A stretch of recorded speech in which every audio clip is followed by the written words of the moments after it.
Most people chase money, but money doesn't respond to chasing. This audiobook isn't about how to earn more. It's about unlocking the one spiritual and energetic law that draws wealth into your life like a magnet and never lets it go. The Law of Hidden Wealth. Introduction. The difference between people who attract wealth and people who chase it isn't luck. It's alignment. You don't receive what you want. You receive what you are aligned with. And alignment isn't random. It's governed by law. Everything in nature obeys laws. The law of gravity, the law of motion, the law of thermodynamics. Likewise, wealth operates under its own law. And the faster you understand this, the quicker your life changes. This is not superstition. It's spiritual mechanics. There is a law that determines how quickly wealth arrives in your life. A law that bypasses hustle, overrides effort, and answers to one thing only: identity. In this audiobook, we're not handing you financial advice. We're showing you the invisible law that magnetizes money, not by chance, but by spiritual design. You'll learn, why do people with little effort attract large amounts of wealth? And why does it have nothing to do with deserving? How your subconscious is the frequency transmitter that either aligns with wealth or repels it.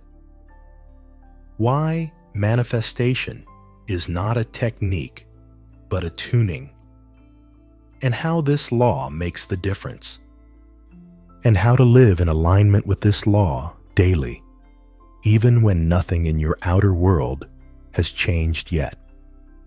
The spiritual insights of Neville Goddard, Joseph Murphy, Florence Scovel Shinn, and modern quantum science all point to the same truth. Wealth follows law, not willpower. If you've ever asked, why do others attract wealth with ease? Why can't I seem to hold on to money? Why does it feel like something blocks my breakthrough? This audiobook will show you the law behind the answers. Because wealth doesn't follow effort. It follows alignment. And the moment you begin living this law, you'll feel the shift. Not just in your income, but in your identity. Let's begin. Chapter 1. The Hidden Pattern Behind Fast Wealth. Change your conception of yourself, and you will automatically change the world in which you live. Neville Goddard. Before we define the law that attracts wealth fast, we must dismantle the illusion that has misled generations. The belief that money is primarily the reward of hard work. The world teaches us that hustle brings riches, that if you work long enough, push hard enough, and sacrifice consistently, money will eventually reward your devotion. But if effort alone were the key, the most exhausted people on earth would also be the wealthiest. And they are not. This is the great divide between surface understanding and spiritual truth. Wealth does not come from output, but from identity. And identity, in turn, is shaped by law, not the laws of man, but the unseen law of alignment that governs your energetic relationship to the world around you. This chapter introduces a principle that will rewire your understanding of financial abundance. Money flows according to identity, not intensity. This isn't mystical wishful thinking. It's rooted in ancient spiritual wisdom and modern science. Quantum mechanics tells us that the observer and the observed are intimately entangled. Your expectations and beliefs, your frequency, shape your experience of reality. The subconscious mind, as Joseph Murphy taught, is the soil in which every seed of wealth either takes root or dies. And this internal environment, your thoughts, emotions, assumptions, and deep self-image, emits a vibrational signature, a signal, a tone. Wealth is not responding to what you do. It's responding to what you are. The law of energetic congruence. Let's define the law more clearly. The law of energetic congruence says this: your internal frequency must match the external reality you desire. What you live as, not what you wish for, becomes your world. If your body is tense with fear, if your subconscious is filled with scarcity stories, if your emotional baseline is anxiety around money, then it doesn't matter how many hours you put in. You're tuned to lack, and so the field reflects lack. This explains why someone with fewer qualifications, less effort, and minimal strategy can still experience a windfall of wealth, because something within them already feels wealthy. They're not thinking about getting money. They're embodying the state of already being the kind of person who has it. Their nervous system isn't rejecting wealth. Their subconscious isn't at war with increase. Their identity says, "This is normal for me." That's why Neville Goddard repeatedly taught the practice of assuming the feeling of the wish fulfilled, not to manipulate God or the universe, but to become congruent with your desired end. The law doesn't respond to wishes, it mirrors states of being. Fast wealth is identity first. The fast in fast wealth doesn't mean skipping growth. It means collapsing time by aligning with the outcome now, not someday. This is why affirmations without transformation often don't work. You can say, "I am abundant," 100 times, but if your nervous system is screaming, "I don't believe this," the law does not respond to your words. It responds to your resonance. Words are only powerful when they carry truthful vibration. That's why this law can't be gamed. It cannot be tricked or fooled. It doesn't care what you post online or how positive you pretend to be. It's looking for one thing: an authentic frequency match. And that frequency lives deep in the subconscious, not on the surface. From roots to riches. Nature is your teacher here. A seed cannot grow unless the soil is right. You wouldn't plant an apple tree in concrete and expect fruit. And yet so many of us try to manifest wealth from a place of anxiety, shame, or unworthiness, and wonder why it won't grow. The universe is fertile. Your desires are seeds, but your inner soil determines what blooms. So ask yourself, what is my body saying about wealth right now? Does it feel safe to receive? What assumptions live in my subconscious about money, power, and worth? Am I trying to earn money through force, or align with it through being? Remember, energy precedes manifestation. Form follows frequency. Money is just the outer fruit of inner congruence. The practice begins within. To live by this law, you must go inward. You must stop asking, "How do I get money?" and start asking, "Who am I in relationship to abundance?" The question isn't whether you want money. The question is whether your identity allows it. Because wealth never violates your vibration. It waits for your resonance. And so, we return to the root. You don't attract what you want. You attract what you are. You don't chase money. You become the version of you that money chases. And that version isn't louder. It's not more desperate. It's not better at strategy. It's simply aligned. In Chapter 2, we'll explore how wealth is not a goal. It's a frequency. We'll explore quantum resonance in more detail and explain why shifting your internal signal is the fastest way to increase your income. But for now, remember this: you're not broken. You're broadcasting. And the universe is only echoing back the tone you carry. Adjust the tone, and the song of your life will change. Chapter 2: Wealth is a frequency, not a goal. Your subconscious mind takes the orders you give it based upon what your conscious mind believes and accepts as true. Dr. Joseph Murphy. In Chapter 1, we unmask the illusion that effort alone attracts money. We revealed that wealth is not a reward for hustle, but a reflection of identity. The universe doesn't respond to how badly you want something. It mirrors what you already are.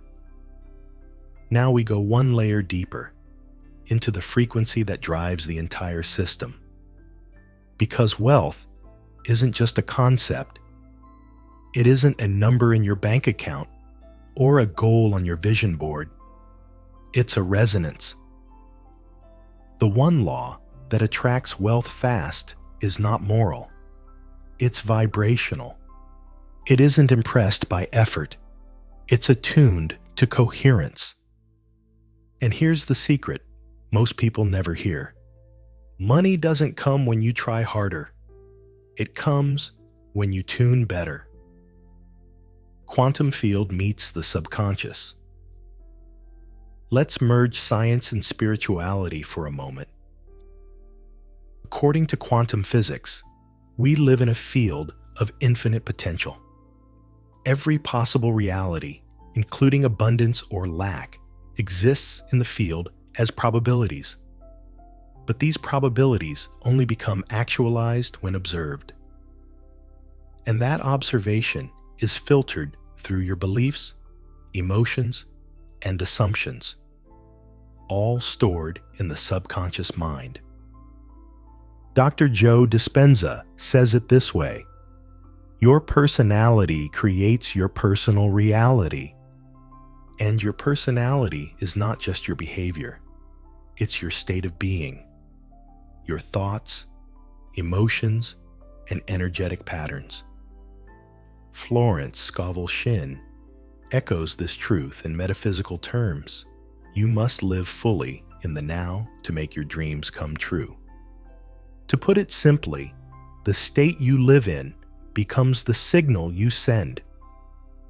If your dominant vibration is fear around money, the field, this infinite quantum soup of possibility, collapses into outcomes that match that fear. This is not punishment, it's precision. The law is perfect. It delivers not what you beg for, but what you broadcast. The radio analogy, upgraded. Imagine you're a radio. The station you tune into determines the music you hear. If you want to hear abundance, you must turn the dial of your being, your thoughts, emotions, posture, words, to the frequency where abundance plays. But here's where people get confused. They think wanting is tuning. It's not. Desire alone doesn't shift frequency. If it did, everyone who wanted wealth would be wealthy.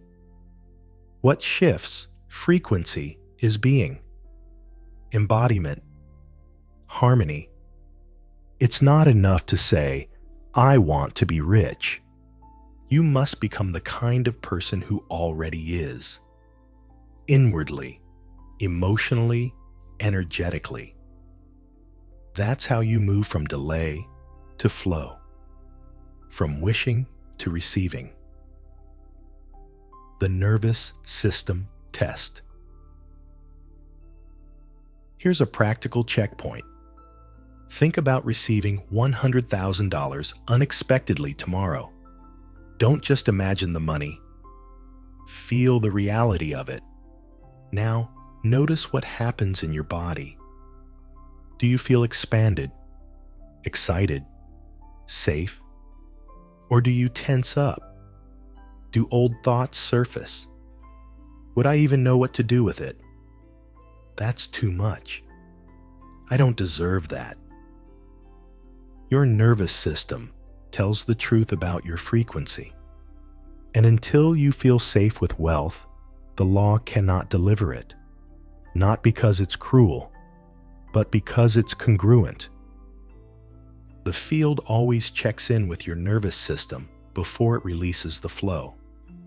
This is why affirmations, vision boards, and goal setting only work when they're supported by inner safety. Your subconscious must feel that having more is not a threat. That abundance is home, not invasion. The law of resonant return.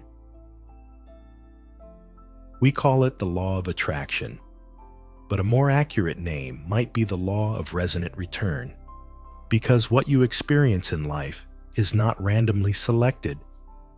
It's magnetically matched. Money is a frequency, and that frequency responds only to its kin. If you're broadcasting 93.7 FM, fear, lack, hustle, the wealth vibration at 107.5 FM isn't tuning in. So how do you shift? You stop chasing, you stop forcing, and you begin to stabilize in the state you seek. This is not mental trickery. This is energetic sovereignty. When you choose to regulate your nervous system, when you choose thoughts that align with wealth, when you walk as if you are already supported, the law notices, the field shifts, and your reality bends to meet your coherence. Embodiment is the real work. Most people try to do their way into wealth, but the law doesn't respond to doing. It responds to being. Being is showing up with the vibration of trust. Being is regulating your body to hold more goodness without sabotage. Being is speaking as if the outcome is already yours, because it is in the field. This is why in Chapter 1, we said, fast wealth isn't luck, it's lawful. When you enter vibrational congruence with the wealth you seek, the gap between you and the result dissolves. You are no longer waiting, you're receiving. In the next chapter, we will name this law in full.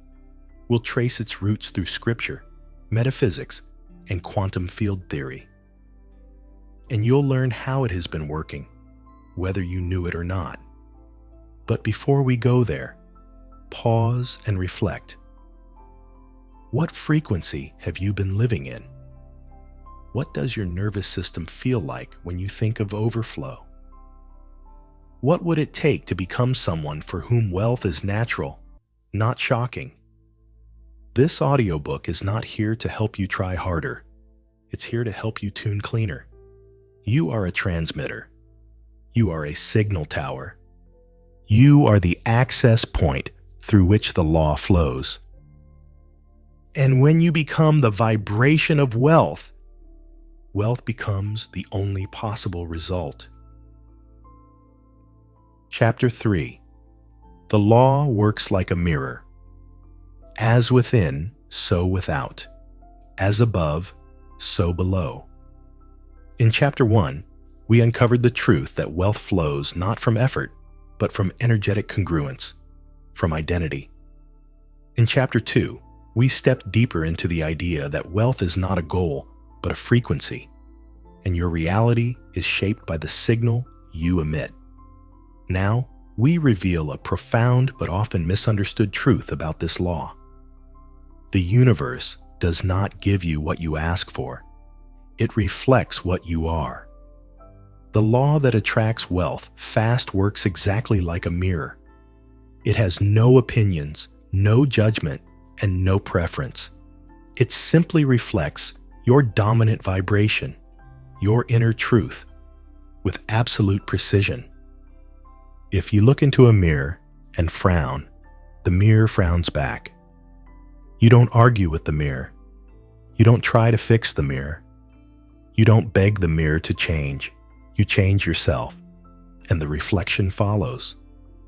This is the same law that governs manifestation. Yet most people, unaware of the mirror principle, try to rearrange the reflection without changing the image source. They chase more income, but still carry poverty in their posture.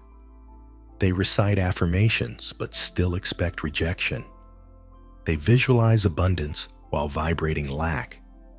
And the mirror? It listens not to what you say, but to what you are.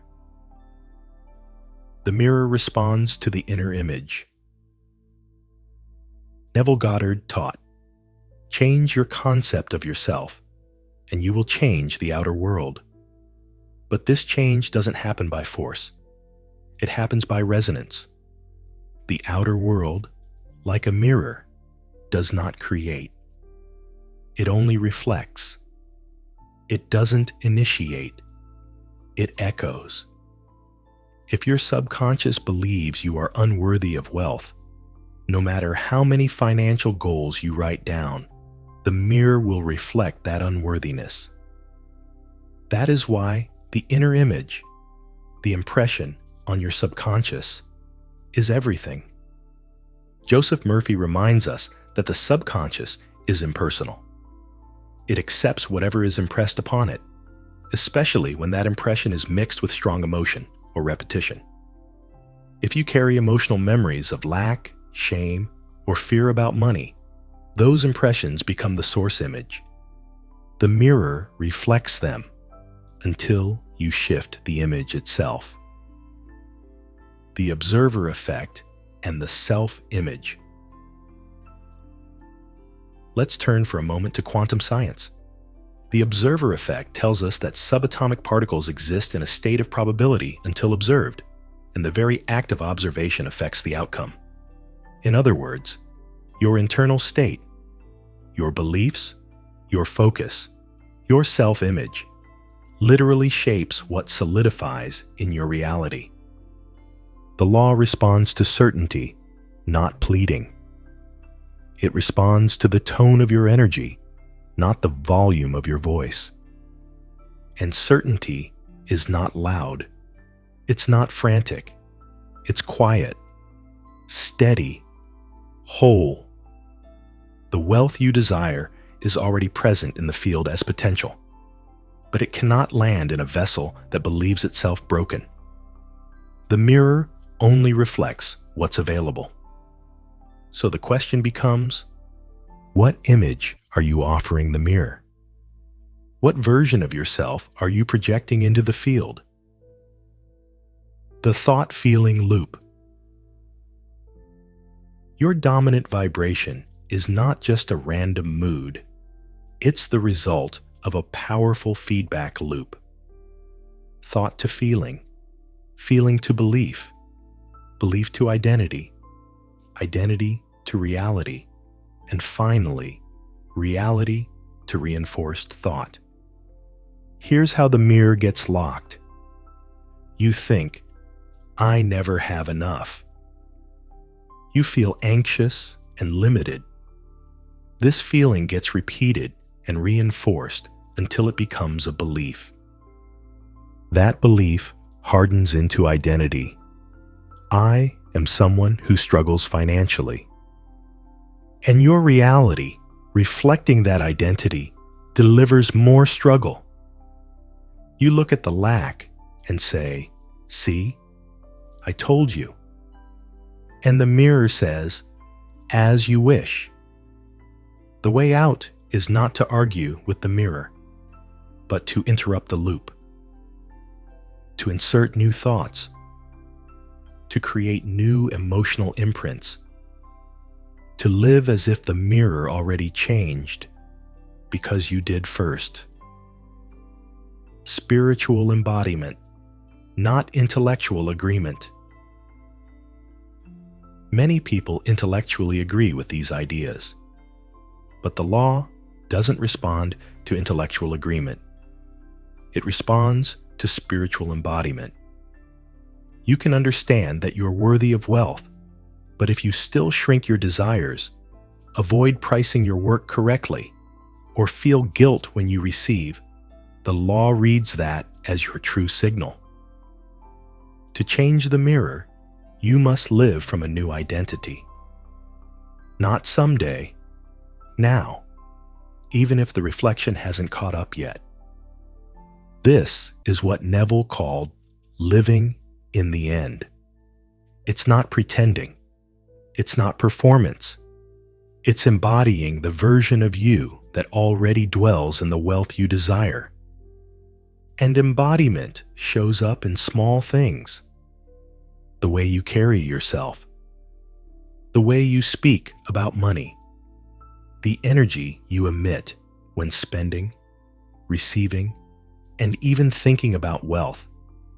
Every act of embodiment tells the mirror, "This is who I am now."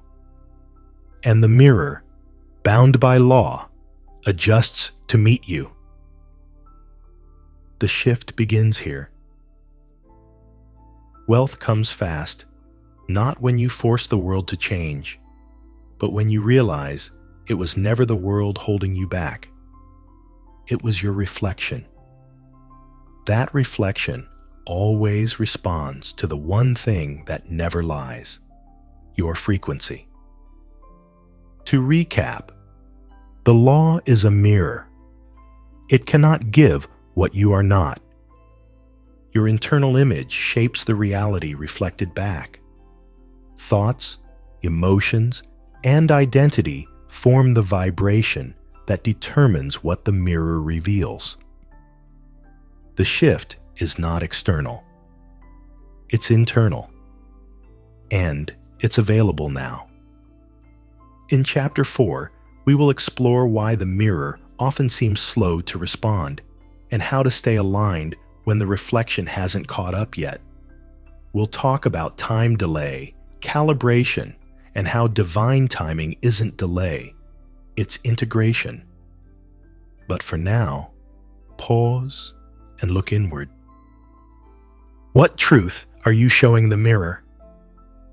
Not the truth you wish was real, but the one you're actually living. Because once you change the image, the mirror will have no choice.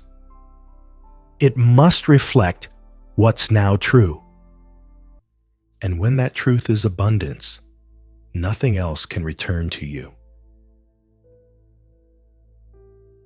Chapter 4. Delay is not denial. It's calibration. To everything, there is a season and a time to every purpose under the heaven. In Chapter 3, we saw that the universe is a mirror, reflecting not our words, but our essence. It responds to what we embody, not what we wish. But there's one part of this reflection process that frustrates even the most awakened souls. Time. You shift your mindset. You speak your affirmations. You align your vibration. And then, silence. Nothing happens. Or so it seems. The bank balance doesn't change. The opportunity doesn't arrive. The client doesn't say yes. You wonder, if I'm doing everything right, where's the result? This chapter answers that question with a profound reminder. Delay is not punishment. It's precision. It's not denial. It's calibration. The law works on frequency, not your clock. We are taught to worship speed, quick success, instant gratification, overnight results. But the one law that attracts wealth fast does not submit to artificial timelines. It responds to energetic integrity, to congruence, to coherence. If there is even a slight mismatch between your stated desire and your internal belief, the law pauses, not to withhold, but to help you align. This is not rejection, it's protection. Let's return to the mirror analogy from Chapter 3. If you look into a mirror and start changing your posture slowly, the reflection changes instantly. But in manifestation, the mirror is the field of infinite possibilities, and it carries more variables, subconscious patterns, quantum probabilities, emotional readiness, and divine timing. So while some things reflect quickly, others require inner stabilization before the outer can shift. In short, the law is not slow, it's thorough. Calibration, the invisible rearranging. What if the delay you feel right now is not a block, but a build? What if the universe is not ignoring your request, but recalibrating your life to handle the very thing you're asking for? You want more money, but your nervous system panics at responsibility. You want more clients, but you haven't yet created boundaries to protect your energy.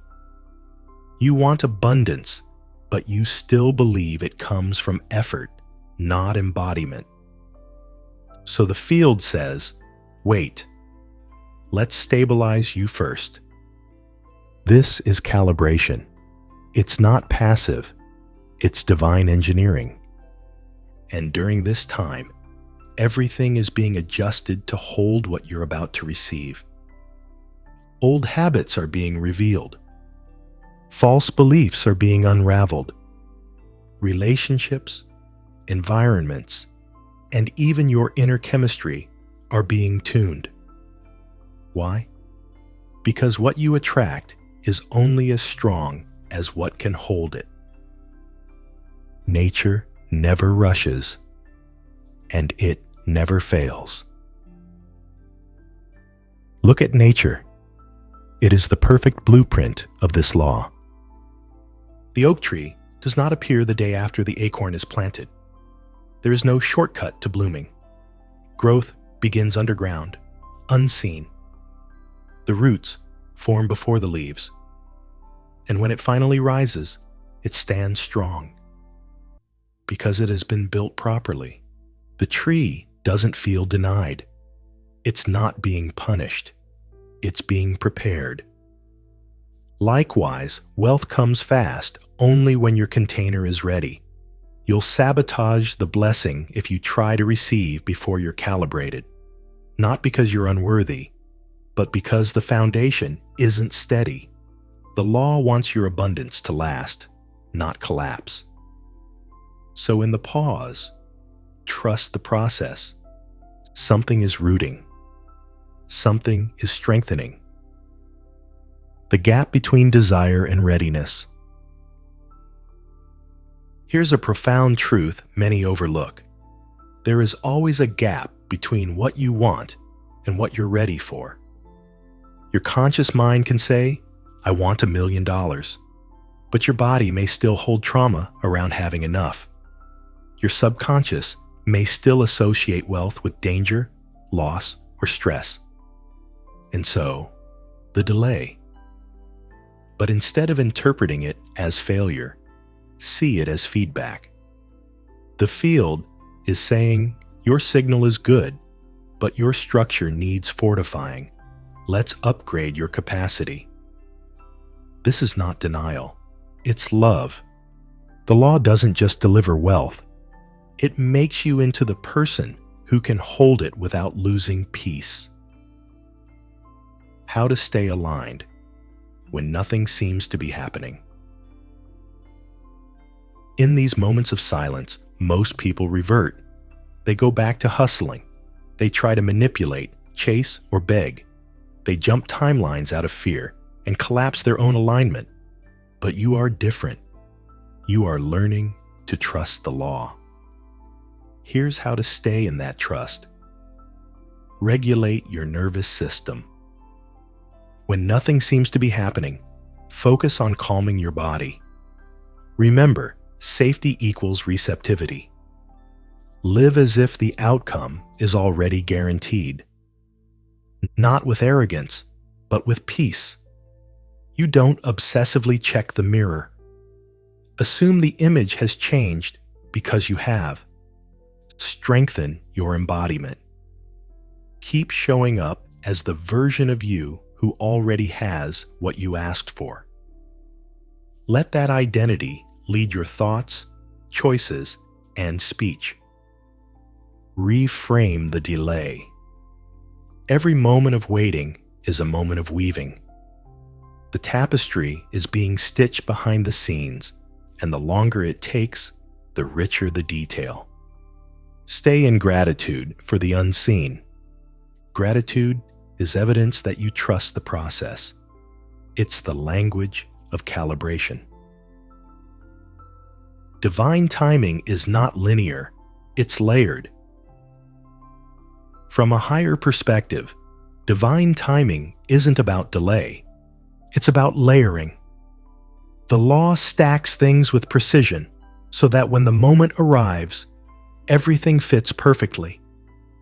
The mentor appears at the exact moment you're ready to receive. The door opens when you've stopped forcing and started flowing. The opportunity lands when your posture can hold the weight of it. Suddenly, things appear to happen all at once. But they weren't random. They were building. As Florence Scovel Shinn said, "Before you call, it is already answered, but you must be on the right wire to hear it." That wire is alignment. Delays are the tuning of that wire, not the absence of response. What's really happening in the waiting? Here's the final shift. Stop calling it waiting. Start calling it weaving. Stop seeing the delay as punishment. Start seeing it as positioning. The law never forgets a signal that was sent in faith. It simply moves everything, including you, into perfect placement before delivery. So when you feel delayed, pause and say, "I am not being denied. I'm being designed."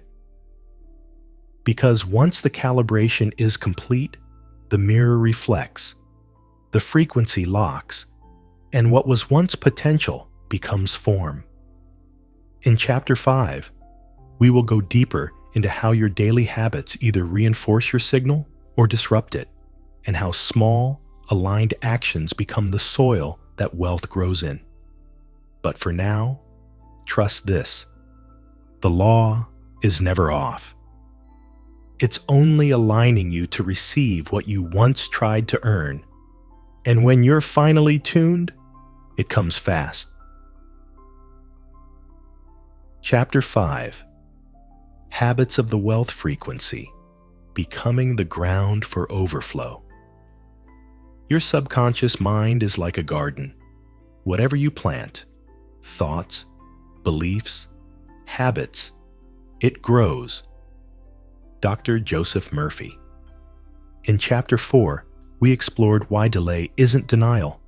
It's divine calibration. The law doesn't withhold, it aligns. And now that we've established this foundational truth, we must ask, what are you being calibrated into? The answer is simple, but sacred. You are becoming the kind of vessel that can hold wealth, not just receive it. This chapter is about that becoming. It's not enough to want wealth. You must walk in a way that wealth recognizes. Not to prove your worth, but to anchor your frequency. Wealth doesn't respond to wishful thinking. It responds to energetic consistency, and that consistency is built through habits. Wealth is not a windfall. It's a rhythm. There's a dangerous lie in the manifestation space that wealth arrives in one dramatic event, one check, one client, one quantum leap. But real wealth, the kind that stays, doesn't arrive as a windfall. It arrives as a rhythm, a practiced, embodied frequency, a way of being. This rhythm is established through your habits, not just the big ones, but the small ones you repeat daily. The way you speak about money, handle small transactions, make decisions under pressure, react to setbacks, value your time and energy. These are not just routines. They are rituals. Each one either affirms or contradicts your wealth frequency. Remember, Chapter 3, the law is a mirror, and the mirror reflects your consistency. When you embody wealth in your habits, not just your hopes, the mirror begins to reflect accordingly. Habits are the soil of manifestation. Think of habits as the ground into which your desires are planted. Your intention is the seed. Your faith is the sunlight. Your habits, the soil. You can have the most powerful affirmation and vision board in the world, but if the soil, your daily habits, is full of doubt, neglect, and contradiction, the seed can't grow. Joseph Murphy puts it clearly: your habitual thinking determines your reality. So if you want wealth to come fast and stay long, you don't just plant the seed once and walk away. You cultivate the soil. You check in on your emotional patterns. You replace scarcity language with wealth language. You treat every action, no matter how small, as a declaration of your frequency. This is not about perfection. It's about pattern. Aligned habits versus hustle habits. Let's be clear. Wealth habits are not the same as hustle habits. The world teaches you that if you want more money, you must grind, sacrifice, and compete. But the one law we are exploring doesn't reward effort. It rewards energetic alignment. That means wealth habits are rooted in peace, not pressure. When your habits flow from wholeness rather than fear, they reinforce the frequency of abundance. As Neville Goddard said, you must assume the feeling of the wish fulfilled. But the feeling isn't just emotional, it's habitual. You can feel wealthy and still act broke. And the law will follow your actions, not just your moods. Anchoring wealth through micro-actions. You don't need a complete life overhaul to match the wealth frequency. You need micro-actions that echo the identity of abundance. Examples of micro-habits that anchor the wealth signal. Checking your accounts with gratitude, not fear. Paying for things without flinching, even small ones. Making decisions based on vision, not current limitations. Tipping generously to reinforce overflow. Decluttering your space. Energetically making room for more.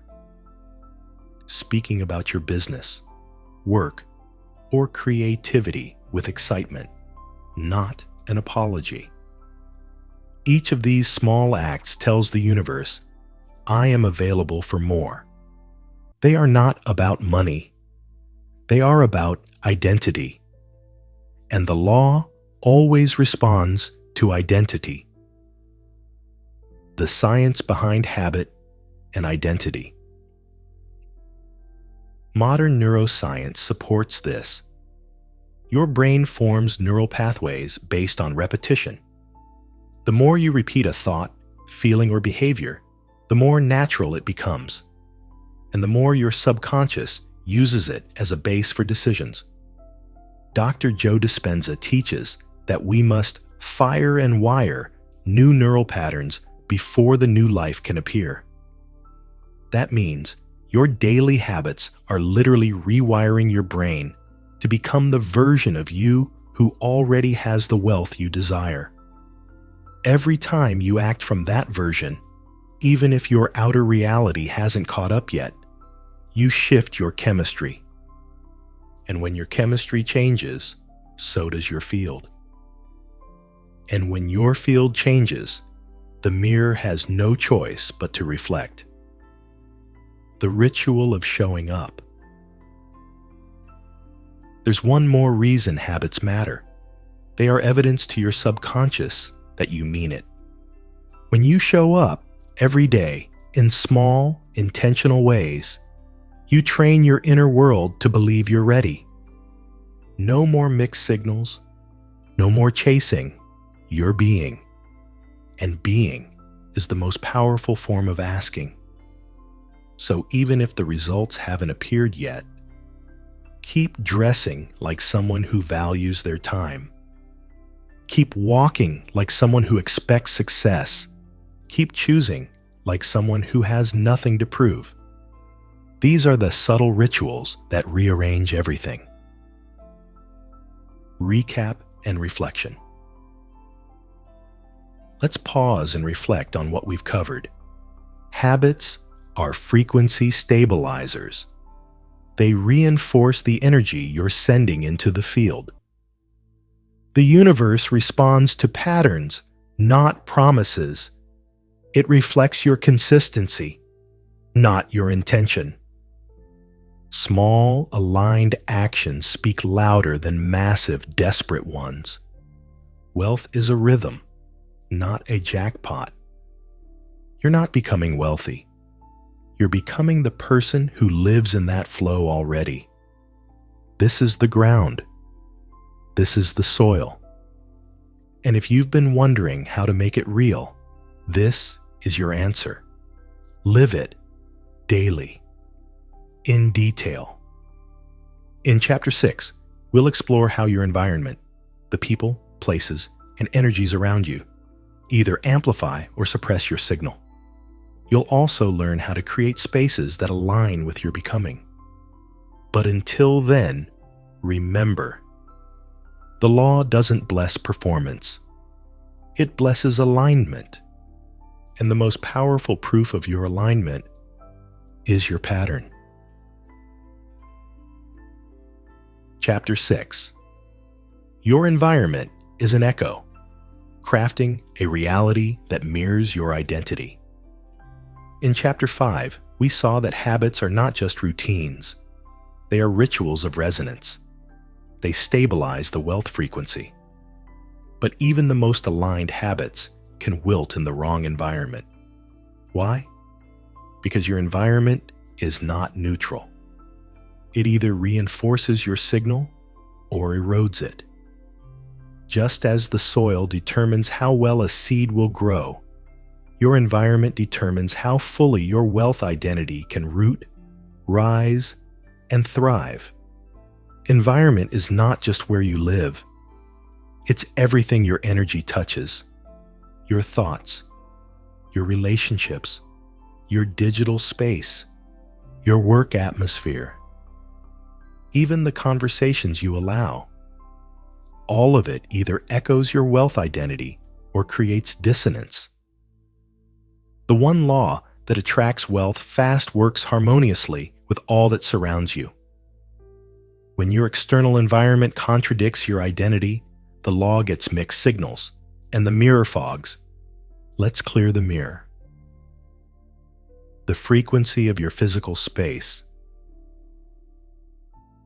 Look around the space you live in. Is it clean or cluttered? Is it curated with intention, or filled with leftovers of past versions of you? Does it signal abundance or whisper survival? This isn't about luxury or aesthetics. It's about resonance. A wealthy frequency is spacious, grounded, clear. Not because money made it that way, but because that space made room for cash. Florence Scovel Shinn wrote, "Your word is your wand, but so is your environment. The items you keep, the way you treat your home, your workspace, your car, they all speak to your subconscious, and your subconscious relays that message into the field." Want to upgrade your frequency? Start with the space you control. Even a single drawer, cleared in intentional silence, sends a powerful message. I am ready to be the person who owns more. Social echoes. People are mirrors, too.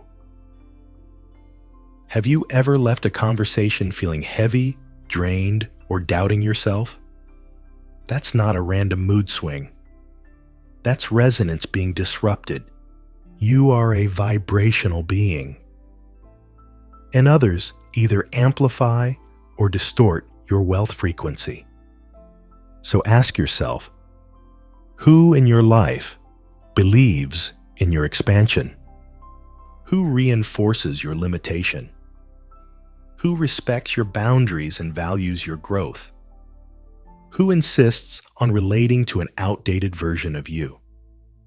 Sometimes it's not self-doubt holding you back. It's being surrounded by people who normalize playing small. This isn't about cutting people off impulsively. It's about becoming aware of energetic cost. Every conversation is an exchange. Every relationship is a feedback loop. And when you surround yourself with echoes of your wealth identity, the mirror responds faster because there's less static. You don't need to be around billionaires. You need to be around believers who see your vision as possible, not ridiculous. Even one aligned voice can change your entire field. Digital clutter equals energetic clutter.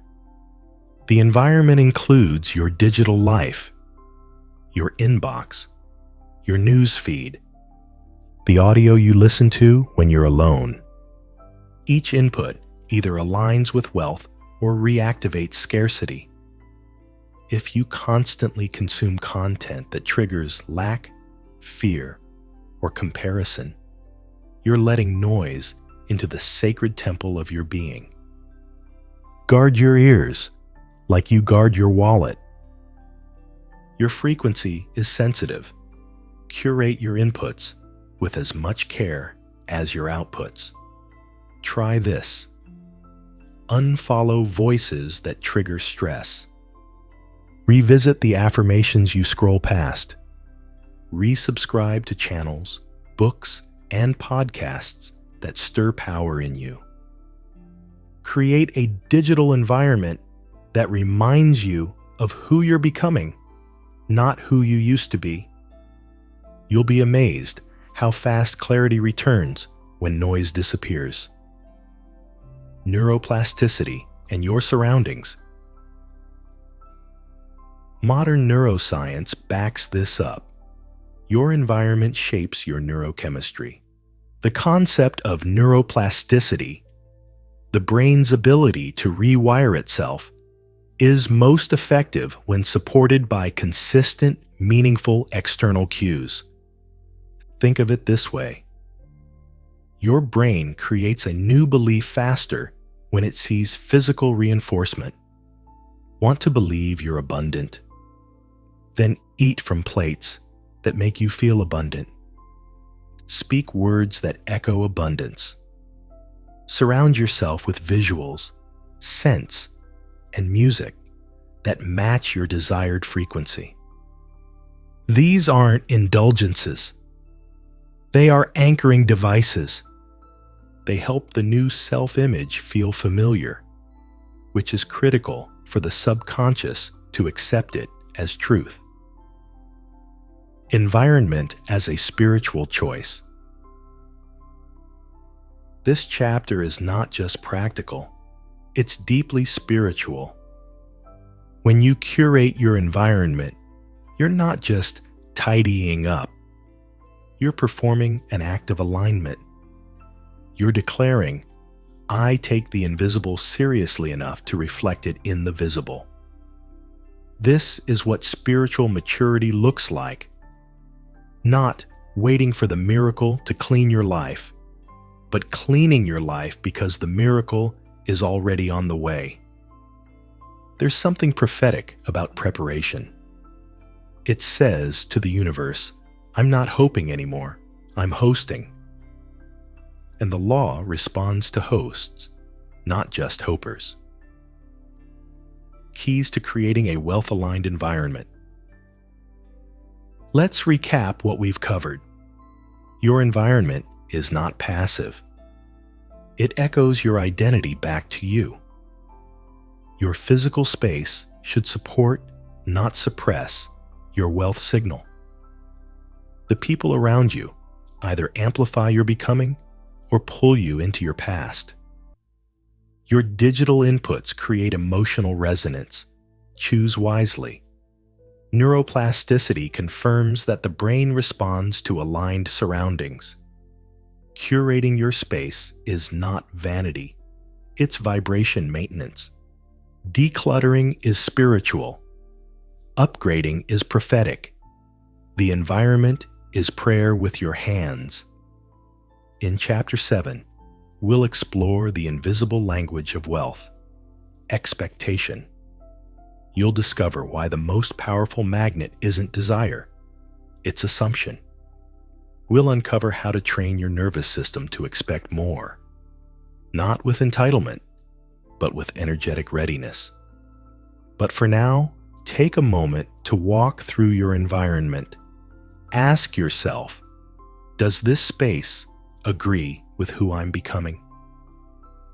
If not, shift it, even slightly, because the law is already responding, and it's listening to what your surroundings are saying about you. Chapter 7. The expectation frequency. Why wealth follows assumption, not desperation. According to your faith, be it unto you. What happens when you've aligned your identity? Chapter 1. Broadcasted the wealth frequency. Chapter 2. Cleared the inner mirror. Chapter 3. Surrendered to divine timing. Chapter 4. Cultivated stabilizing habits. Chapter 5. And reshaped your environment. Chapter 6. You activate one of the most potent attractors of all, expectation, because the universe doesn't just respond to your thoughts, it responds to your tone of belief. And expectation is the clearest tone of all. Expectation is not desperation in disguise. It's not begging in a better outfit. Expectation is the calm, grounded assumption that what you've aligned with is already yours and will materialize in due form and timing. It's the invisible magnet that pulls form from the formless. Let's break it open. Expectation versus wanting. Wanting is tricky. It often feels spiritual because it's laced with affirmations, vision boards, and declarations. But underneath the surface, wanting can be a disguised admission of lack. You can want money and still not expect to receive it. You can want wealth and still vibrate with not enough. You can want success and still feel unworthy of attention. Expectation is different. It doesn't reach. It receives. It doesn't hustle. It hosts.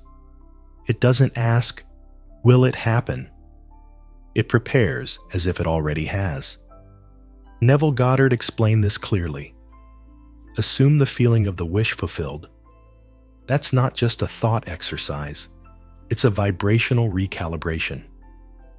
Expectation reorders your nervous system to match the outcome, not the absence. Wanting begs. Expectation embodies. And the law listens to the embodiment. The quantum field responds to assumption. In quantum physics, all possibilities exist in a field of potential until one is selected by observation, meaning by focus and emotion. Your expectation, when consistent and emotionally charged, collapses the wave of potential into form. Said another way, the universe waits for your internal confirmation before it moves. That confirmation is an expectation. You've already done the groundwork. Your identity has been upgraded, your signal clarified, your space cleaned, your relationships aligned. Expectation is the energetic yes that allows the pattern to complete. Just like electricity needs a closed circuit to flow, manifestation needs the circuit of certainty to complete the delivery. And that circuit closes with expectation. Your nervous system is always listening. Dr. Joe Dispenza teaches that when we expect something bad to happen, we signal survival emotions: fear, doubt, worry, and frustration. These emotions produce stress hormones, which keep the body in a low-frequency loop, reinforcing more of the same. But when we train the body to live from peaceful certainty, we signal to the subconscious, I'm safe to receive. I'm ready now. The body becomes the antenna of the field. The nervous system becomes a match to wealth. The mirror clears. The law responds. So, how do you expect to do without faking it? You train yourself to live as if it's normal. You bless your meals as if your abundance provided them. You sit silently and say, "Thank you," without waiting for a reason. You open your inbox like good news is routine. You walk into rooms like someone who belongs in opportunities. It's not arrogance. It's alignment. Rehearsing the result. Here's a powerful mental rehearsal practice. Imagine yourself already possessing the wealth, peace, or success you desire. What are you wearing? Who are you with? How do you carry yourself? How do others respond to you? What decisions do you make? But don't just imagine the images. Feel the emotional texture. Because it's the feeling tone that teaches the body what to expect. Over time, your nervous system will not know the difference between imagined wealth and manifested wealth, and the universe will move accordingly. You won't just think rich, you'll become the frequency of wealth. Replace hope with preparation. Hope has its place, but hope often carries a hidden doubt. I hope it happens, but I'm not sure. Expectation, on the other hand, says, it's already done. I just haven't walked into it yet. That's a whole different field of attraction. So what would shift in your life if you replaced hope with preparation? Would you invest in yourself differently? Would you speak about your goals in a new tone? Would you delay decisions less? Would you create content, make offers, or build products with more clarity? Preparation proves to the universe that you're no longer waiting. You're welcoming. Supernatural confidence. Faith meets frequency. Expectation is faith that's made practical. It's walking like the bridge is already built. And when you combine expectation with aligned identity, consistent habits, and a wealth-ready environment, miracles don't just show up. They feel inevitable. This is not superstition. This is spiritual mechanics.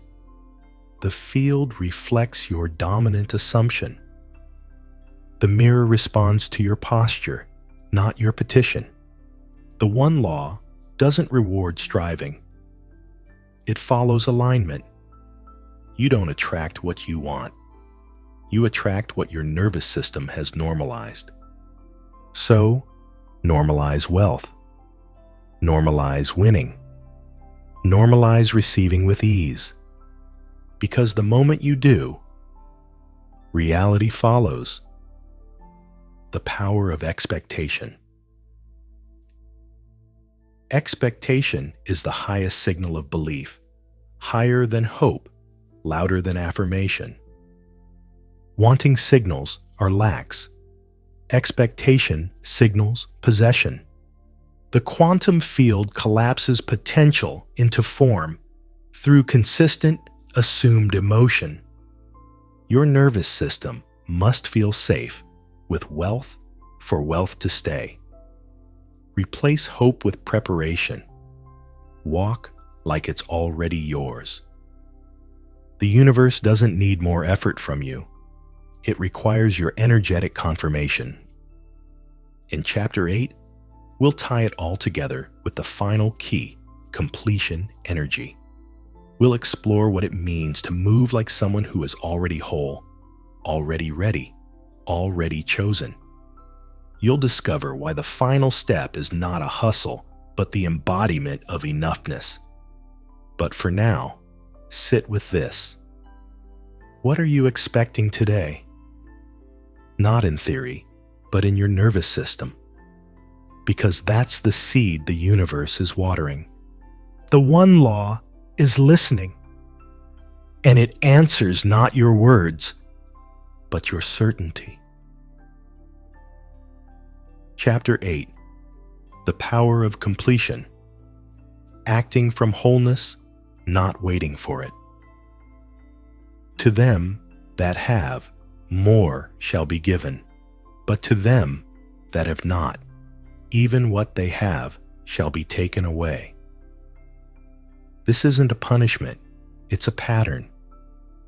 Life doesn't reward desperation, it reflects completion. In Chapter 7, we explored how expectation is the energetic proof of belief, how the universe responds not to hope, but to assumed readiness. Now, we move to the final posture that accelerates attraction, not reaching, not rehearsing, but resting in the wholeness of now. This is the paradox. The moment you stop needing wealth to complete you, you become magnetic to it. This final chapter is about becoming the signal, not just broadcasting it. It's about why the energy of I already am moves faster than the energy of one day I will be. Let's bring it all together. Completion energy versus chasing energy. Chasing energy says, when I get the money, I'll feel secure. When the client signs, I'll believe in my offer. When I hit the goal, I'll be enough. Completion energy says, I feel secure now, so wealth naturally matches me. I trust the value of my offer, so the right people are already on their way. I already am enough, and from that place, I magnetize more. One comes from lack. The other flows from fullness. One delays the mirror. The other activates it instantly. In the field of creation, you only receive what your energy says you already have. You become wealthy by first being whole, not perfect, just internally resolved. Resolved that you're not lacking. Resolved that you're not late. Resolved that you are already operating as the person who receives. Wholeness is the frequency of done, and the one law responds to done. From becoming to being. Many manifestation teachings emphasize becoming, but becoming, if misunderstood, keeps you on a treadmill, always reaching, never arriving. But the wealth you're calling in doesn't require more doing. It requires a shift in being. When you operate from completion, you don't push, you pull. You don't force, you flow. You don't hustle, you host. This is the law of resonance in its final form. You no longer speak as one becoming, you speak as one being. Not future tense, present identity. Florence Scovel Shinn wrote, "There is no peace or happiness for man until he has erased all fear from the subconscious. And nothing erases fear like the frequency of enoughness." You stop trying to deserve. You simply decide. You stop chasing transformation. You start remembering who you are. The neuroscience of enoughness. Let's revisit the brain. When your nervous system feels complete, when it's not expecting threat, delay, or denial, it relaxes into receiving mode. The parasympathetic system takes over. Your cortisol drops. Your heart rate regulates. Creativity flows. Intuition heightens. This is not woo. It's wiring. You cannot enter abundance in survival mode. Completion energy shuts off the alarm system and opens the door. You tell the brain, this is safe. This is familiar. This is me. And then, wealth becomes natural. Why wholeness attracts more. You don't attract more because you're missing something. You attract more because you have the capacity to hold it. Wholeness creates energetic containment. It tells the universe, this blessing has a place to land. Think of it like a vessel. If it's cracked with self-doubt, shame, fear, the water leaks. But when it's whole, sealed with belief and certainty, the water stays. It multiplies. It overflows. That's why wholeness precedes wealth. And that's why the law always completes the circle that you finish first within yourself. How to live as whole now. Completion, energy isn't theory. It's a daily embodiment. Here's how to cultivate it. Start your day in already energy. Don't ask for money. Give thanks like it's already flowing. Rehearse your identity. Don't visualize wealth vaguely. Feel it in your skin, your choices, your language. Let go of measurement. If you keep looking for signs that it's working, you're not resting, you're doubting. Grounded in simplicity. Eat, walk, breathe, and speak like someone who is no longer in lack. And when fear creeps in, don't suppress it. Soothe it with the truth. I don't need to chase. I already contain what I desire. You don't become a magnet by trying harder. You become a magnet by no longer doubting what you are. Completion is the fastest frequency. Wholeness attracts more than desperation ever can. The universe responds to already done, not almost there. Your nervous system must feel safe with wealth for wealth to stay. Completion energy is not complacency. It's the deepest form of trust. You don't manifest wealth by deserving it. You manifest it by owning it. energetically. The mirror is ready. If you've walked through this audiobook, from identity to signal, clarity to surrender, habits to expectation, then hear this. You are not missing anything.